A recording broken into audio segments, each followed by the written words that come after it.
வந்து பாத்தீங்கன்னா BEd first year first semester அதுல வந்து பாத்தீங்கன்னா கலைத்திட்டம் முழுவதிலும் உள்ள மொழி இந்த சப்ஜெக்ட்ல இருந்தா நம்ம இம்பார்ட்டன்ட் क्वेश्चन பார்த்துட்டு இருக்கோம். சரிங்களா? லாஸ்ட் கிளாஸ்ல நம்ம 3 யூனிட்டுக்கான இம்பார்ட்டன்ட் 10 மார்க் क्वेश्चनும் அதுக்கு கீழே என்னென்ன தலைப்புகள் வரும்னு சொல்லி நான் உங்களுக்கு சொல்லியிருந்தேன். இன்னைக்கு வந்து பாத்தீங்கன்னா இந்த சப்ஜெக்ட்ல பேலன்ஸ் இருக்க 2 யூனிட்டுக்கான இம்பார்ட்டன்ட் 10 மார்க் क्वेश्चனும் அதுக்கு கீழே என்னென்ன தலைப்புகள் வரும் தான் நம்ம பார்க்க போறோம். அந்த இம்பார்ட்டன்ட் क्वेश्चन நான் சொல்றதுக்கு முன்னாடி நம்மளுடைய கிளாஸ்ல BEd first year first semester கிளாஸ்ல புதுசா ஜாயின் பண்றதுக்கு நிறைய பேர் கால் பண்றீங்க. நீங்க எப்படி ஜாயின் பண்ணனும்னா என்னுடைய மொபைல் நம்பர் 9159084262 இந்த நம்பருக்கு நீங்க கால் பண்ணுங்க. நம்மளுடைய கிளாஸ்ல நீங்க எப்படி ஜாயின் பண்ணலாம் சொல்லி நான் உங்களுக்கு டீடைலா சொல்லிடுவேன். அதே மாதிரி புதுசா ஜாயின் பண்ணவங்களுக்கும் நான் இதுவரைக்கும் நடந்த அந்த பழைய நோட்ஸ் எல்லாமே நான் சேர்த்து அனுப்பிச்சிடுவேன். ஸோ ஜாயின் பண்ண விருப்பப்படுறவங்க என்னுடைய மொபைல் நம்பருக்கு கால் பண்ணி டீடைலா கேட்டு அதுக்கு பிறகு நம்ம கிளாஸ்ல நீங்க ஜாயின் பண்ணிக்கலாம். சரிங்களா? ஓகே, இப்போ நம்ம இம்பார்ட்டன்ட் क्वेश्चन போவோம். இப்போ பாத்தீங்கன்னா லாஸ்ட் கிளாஸ்ல யூனிட் 1, யூனிட் 5, யூனிட் 3 இந்த 3 யூனிட்டுக்கான இம்பார்ட்டன்ட் 10 மார்க் क्वेश्चனும் அதுக்கு கீழே என்னென்ன தலைப்புகள் வரும் பார்த்தோம். இன்னைக்கு வந்து பாத்தீங்கன்னா யூனிட் 4, யூனிட் 2 இந்த 2 யூனிட்டுக்கான இம்பார்ட்டன்ட் 10 மார்க் क्वेश्चन தான் பார்க்க போறோம். சரிங்களா? இந்த இம்பார்ட்டன்ட் 10 மார்க் क्वेश्चन வந்து நல்லா கவனிச்சுங்க. நான் ஆல்ரெடி உங்களுக்கு சொல்லியிருக்கேன். அதுக்கு கீழே நான் ஒவ்வொரு தலைப்பு கொடுக்குறப்ப அதை நல்லா மனப்பாடம் பண்ணி வச்சுக்கோங்க. இந்த தலைப்புகள் நீங்க ஓரளவு கலெக்ட் பண்ணி படிச்சுட்டாவே வந்து क्वेश्चन வந்து எப்படி கேட்டாலும் நம்மளால அது ரிலேட்டடா எழுதுறதுக்கு ரொம்ப உதவியா இருக்கும். சரிங்களா? ஓகே, இப்போ யூனிட் 4 இம்பார்ட்டன்ட் 10 மார்க் क्वेश्चन பார்ப்போம். ஃபர்ஸ்ட் क्वेश्चन பாருங்க. கிராசனின் கண்காணிப்பு கோட்பாடு. இதுல வந்து பாத்தீங்கன்னா 2 தலைப்பு இருக்கு. ஒன்னு பாருங்க, கிராசனின் 5 கருதுகோள்கள். இதுல 5 கருதுகோள்கள் என்னன்னு பார்ப்போம். ஒன்னு பாருங்க, கைவரப்பெறுதல் கற்றல் கருதுகோள். 2 பாருங்க, உள்ளீட்டு கருதுகோள். 3 பாருங்க, கண்காணிப்பு கருதுகோள். 4 இயற்கை ஒழுங்கு கருதுகோள். 5 உணர்வுசார் வரிகட்டி கருதுகோள். அடுத்து 2வது பாருங்க, கிராசனின் கோட்பாட்டிற்கான எதிரான விமர்சனங்கள். இந்த தலைப்பு எல்லாம் அந்த கிராசனின் கண்காணிப்பு கோட்பாடு இந்த கேள்வியை கேட்டா இந்த தலைப்புகள் எல்லாமே உங்களுக்கு வரும்.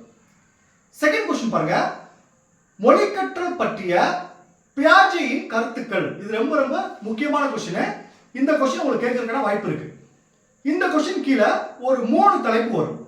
ஒன்னு பாருங்க, அறிதிறன் வளர்ச்சியும் ஸ்கீமாவில் ஏற்படும் மாற்றங்களும். ஒன்னு பாருங்க, அறிதிறன் வளர்ச்சியும் ஸ்கீமாவில் ஏற்படும் மாற்றங்களும். செகண்ட் क्वेश्चन பாருங்க, மொழி கைவரப்பெறுதலும் அறிதிறன் வளர்ச்சியும். மொழி கைவரப்பெறுதலும் அறிதிறன் வளர்ச்சியும். தேர்ட் क्वेश्चन பாருங்க, தேர்ட் பாயிண்ட் பாருங்க, பியாஜேயின் அறிதிறன் வளர்ச்சி கோட்பாட்டின் குறைபாடுகள். பியாஜேயின் அறிதிறன் வளர்ச்சி கோட்பாட்டின் குறைபாடுகள். இந்த செகண்ட் क्वेश्चनல இந்த 3 தலைப்புகள் வரும். அடுத்து தேர்ட் क्वेश्चन பாருங்க, மொழி கற்றலுக்கான வைகாட்சியின் கலாச்சார கருவிகள். இதுல வந்து பாத்தீங்கன்னா ஒரு 5 தலைப்புகள் இருக்கு. ஒன்னு பாருங்க, வைகாட்சியின் வடிவப்பலகை சோதனை. 2 பாருங்க, இணைந்து செயல்பட்டு கற்றலை உருவாக்கிடும் செயல்முறை. 2 வந்து பாருங்க, இணைந்து செயல்பட்டு கற்றலை உருவாக்கிடும் செயல்முறை. 3 பாருங்க, உச்சபட்ச வளர்ச்சி சாத்தியமாகும் புலம். உச்சபட்ச வளர்ச்சி சாத்தியமாகும் புலம். 4 பாருங்க, சாரம் அமைத்தல். 4 வந்து சாரம் அமைத்தல். 5 பாருங்க, பண்பாட்டு கருவிகள். இந்த 3வது क्वेश्चनல இந்த 5 தலைப்புகள் வரும். சரிங்களா?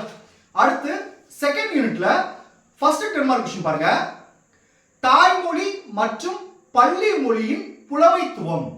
தாய்மொழி மற்றும் பள்ளி மொழியின் புலமைத்துவம். இதுல 2 தலைப்புகள் மெயினா வரும். ஒன்னு பாருங்க, தாய்மொழி என்பதன் பொருள். அதுக்கு கீழே என்ன பாயிண்ட் வரும்னா 2 பாருங்க, முதல் மொழியை கற்றலின் பண்பியல்புகள். முதல் மொழின்றது நம்ம தாய்மொழி தான். தேர்ட் பாயிண்ட் பாருங்க, முதல் மொழியை வசப்படுத்திக் கொள்வதன் முக்கியத்துவம். ஃபோர்த் பாருங்க, குழந்தைகள் தாய்மொழியை கற்று தேர்ச்சி அடைவதை பாதிக்கக்கூடிய பிரச்சனைகள். குழந்தைகள் தாய்மொழியை கற்று தேர்ச்சி அடைவதை பாதிக்கக்கூடிய பிரச்சனைகள்.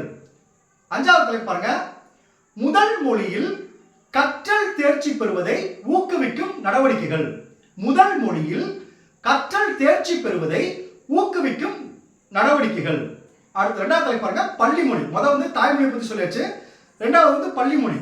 இதுக்கு கீழே 4 தலைப்புகள் வரும். 1 பாருங்க, பள்ளி மொழி என்பதன் பொருள்.